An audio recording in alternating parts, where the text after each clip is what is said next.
Yo, what is going on, guys? It is Cardtrix 8 here, and welcome back to the channel. I'm here. It's crazy. It's wild, man. It's been like, what, 3 months, 4 months? It's been a while. Now, usually this is the part where I come in and say, oh my god, I've been super busy, I've been doing this and that. Honestly, that's not the case. If I'm being real with you, well, you would actually know if you've been keeping up with my community tabs, my community posts.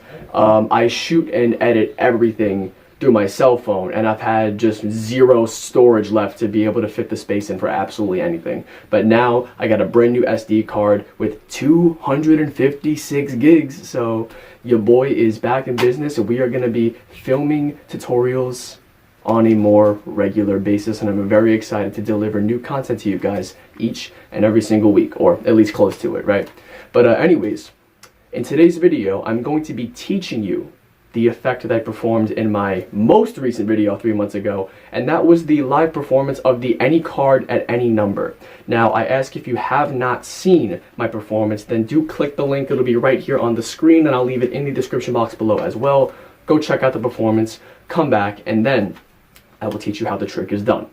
For those of you that have seen it already, just stick around. We'll get to it in just a couple of moments. Now, before we get into the actual tutorial itself here, I do want to have a brief discussion on any card at any number, because here's the thing when it comes to this plot. We as magicians are so obsessed with trying to find the perfect method to achieve an A.C.A.A.N, right? We want to find a method that satisfies all the criteria for the Berglas Effect. Here's the thing with the Berglas Effect, though. It's written and described as the perfect any card at any number. Any card is freely chosen. Any number is freely chosen. The deck is untouched by the magician, may be shuffled. Cards are dealt face up by the spectator. The card is at the number. That's it.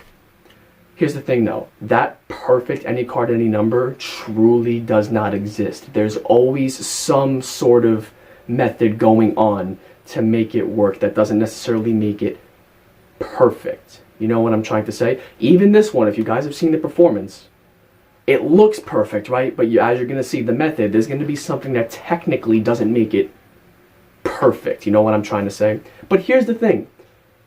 We shouldn't care about the method.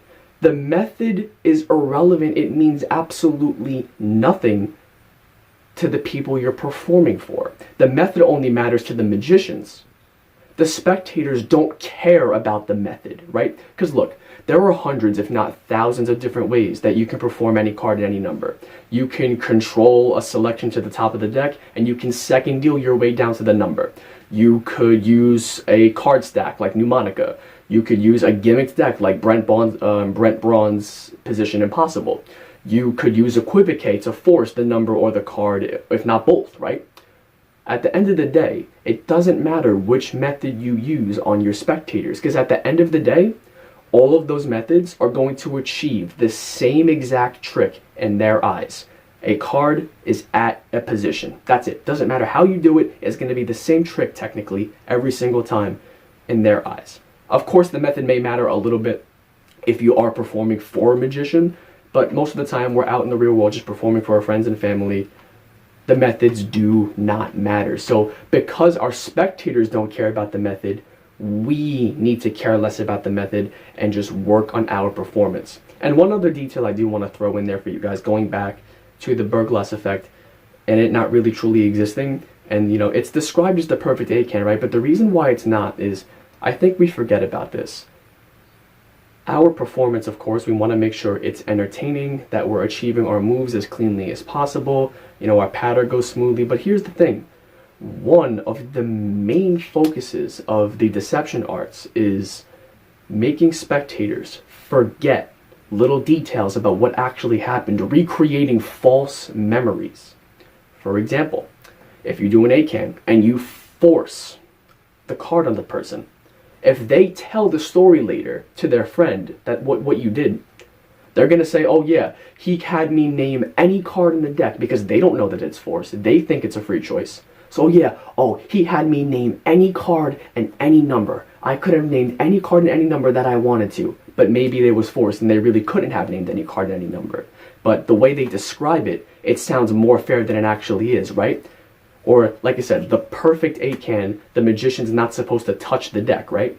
Maybe, for example, again, I don't know if this is what happened. I'm just making a complete, complete what-if scenario. Maybe David Berglas, used a deck stack, right? And he had a card named and a number named, and he needed to, cut the cards at a specific point to get the card at the number, right? So you say, okay, the magician never touches the deck, right? What could have happened maybe is maybe Berglas took the deck out and he got a break wherever he needed to, and he performed some kind of pass to get the card where he needed to, and said, you know what, I don't even want to touch the deck, you count the cards. So you know what, yeah, he took the cards out of the box, which is essentially a nothing moment when used with misdirection, right? So you're really only touching the deck for 5 seconds, but a spectator may later on tell the story, I could have named any number and any card, and the magician never even touched the deck. But you know what? Those 5 seconds that he took it out of the box, he did a little something that you didn't notice. So again, recreating those false memories, and that's why the description of the perfect any card any number or the Berglas effect doesn't exist. So we can try our best to recreate it, but it's never gonna truly be perfect because again, it just doesn't exist. Hence why we need to stop being so obsessed with the method and just go out and perform the tricks regardless of the method itself. Okay, just wanted to give my insight on that, and that's not even all me. A bunch of other magicians have had discussions on pretty much some of the same exact things. But yeah, that is pretty much it. I've spoken enough. Just wanted to get my piece out, but yeah, let's learn how to actually perform this version of any card at any number. Alright guys, hopefully you stuck around for the tutorial. I actually have a little special guest here for today. It's my little brother. Hello. Yeah, you guys haven't heard from him in a while. He's been in some of my videos when I was first starting. He hasn't been on here in a while. You may be asking, why is he here for a tutorial? You're about to find out. He's actually part of the secret to how this trick is done. So for this version of any card, any number, you are going to need 2 very specific things to accomplish this effect. One downside a lot of you may find is that you can't do this with just any deck of cards. You need what is known as a marked deck of cards. Now, what is a marked deck of cards? For those of you who aren't familiar, it is a deck of cards where the back design have little markings on them that actually secretly tell you what the card is. So for this example, I look at the marking, I could tell you without looking at it, it's the Jack of Hearts, just as so. That is essentially a marked deck. If you do not own a marked deck, then I will leave some links in the description to where you can buy some. These are the Orbit V, I think these are the 8th, I think this is the 8th edition. Oh, it says it right in the box. Yes, these are the V8s, but you can get any marked deck that you want. So, you need a marked deck of cards, and you're also going to need what is known as a stooge. Now, a stooge, or someone who you're in cahoots with, someone who is secretly helping you do the trick, but nobody else around the table knows that they're in on it. They just think they're a regular spectator just like them. So there's a little bit of work you need to do before you go out and perform this. You and your stooge need to get together, and you need to show your stooge the marking system for the, I'm not going to go over the marking system for the deck in this video, but whatever marking system you're using, you need to show the person you're working with, and you need to teach them how the marking system works. That is key in making this version of any card at any number work. So let's take a look at it. Now, it's up to you how you want to do this. You can hand the deck out, and you can have the spectators shuffle the cards up if you want, or you can do, a version where it stays in the box the whole time, and then you take it out and then deal like that. That's completely up to you. However your style suits your needs, whatever you want to do in that case, okay? But let's say, like we did in the performance, I hand the deck out to be shuffled. This can really be shuffled up as much as they want. It doesn't matter. Now, this plays the best for a big group of people, okay? So you want to have a big group of people for this, and you're going to pick 2 people to help you out. One person can really be a random person. They're a real spectator that's about to have their mind blown. Everyone else at the table is going to have their mind blown as well. The second person you pick always has to be your stooge. Again, they're going to help you perform the trick, okay? So while the deck is in the box, or while it's being shuffled by somebody else at the table, you're going to tell each of them, okay, one of you is going to think of a number between 1 and 52, because there's 52 cards in a deck. One of you is going to think of a card, okay? Now, here is the secret, okay? The real spectator that's going to assisting you with this, the real spectator is going to be thinking of the number. They have a 100% free choice. They can think of absolutely any number between 1 and 52. It does not matter what number that they think of, okay? Your stooge is going to think of the card. However, they're not actually going to think of anything. They're going to play along, but they're not actually thinking of a card whatsoever. They're not thinking of anything. And you're going to see why in just a moment. So here's how it works. So let's pretend, okay, the deck is shuffled. I have my brother here with me, and let's pretend I have a real spectator with me. Okay, so you're thinking of a number, you're thinking of a card. Go along with whatever pattern you want. I was talking about, what did I talk about? It's been so long. Something about the lightning strike, about coincidences and luck, something like that. You can follow that pattern, or, I mean, I would advise you to kind of find your own pattern, see what works for you. But the real spectator, again, thinks of the number. Your stooge thinks of the card. Again, they're not actually thinking of anything, though, okay? So eventually, you're going to have someone else pick up the deck and say, okay, for the very first time, what was the number you were thinking of? Nico, just name a random number. Two diamonds. Name a number. 2.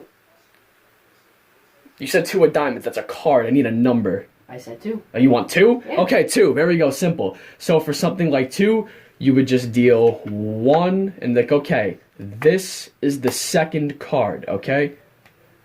Now, right here, you're going to use a little bit of, guess, misdirection per se, and you're just going to be talking about the impossibility of this. The deck was shuffled. You could have thought of any number, you said 2. You could have thought of any card in the deck. You know, you're going on and on. For the very first time, what was the card you were thinking of? Now, what's happening is, again, this is a marked deck. So your stooge now, because you taught them the marking system, is now going, while you're talking, they're just going to be peeking at the marking on the card here, and then they're just gonna say whatever marking they see. That's it. The trick is that simple.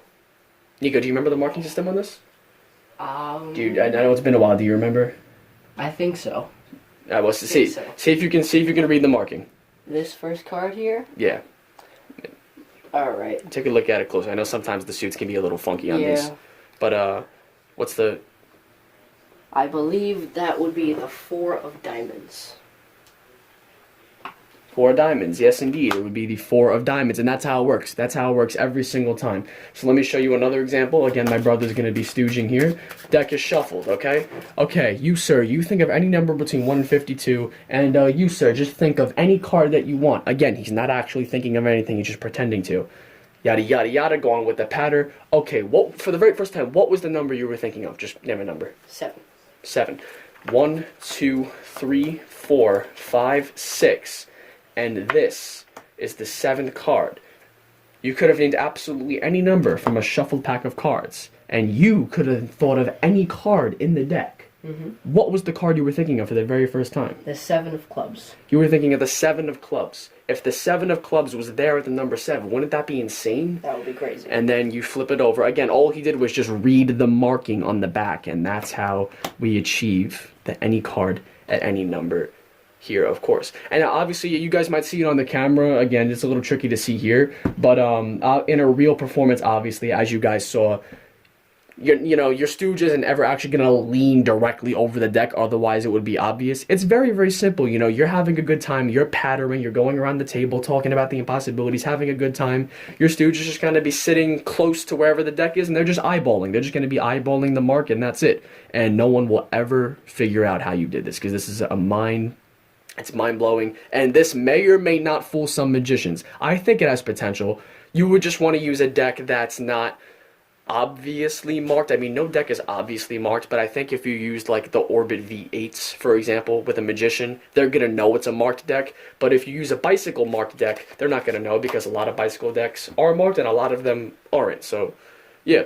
But that's it. I don't really think I need to explain the trick any further. That's all there is to it. It's just a marked deck and having a stooge. So that's going to be basically it for this video. I hope you guys enjoyed it.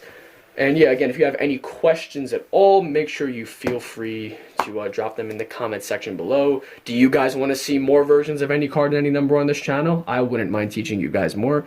But yeah, that's going to be it for this video. And I hope you guys enjoyed. I'll see you guys in the next one. Cardtrix 8. Signing off. Peace out.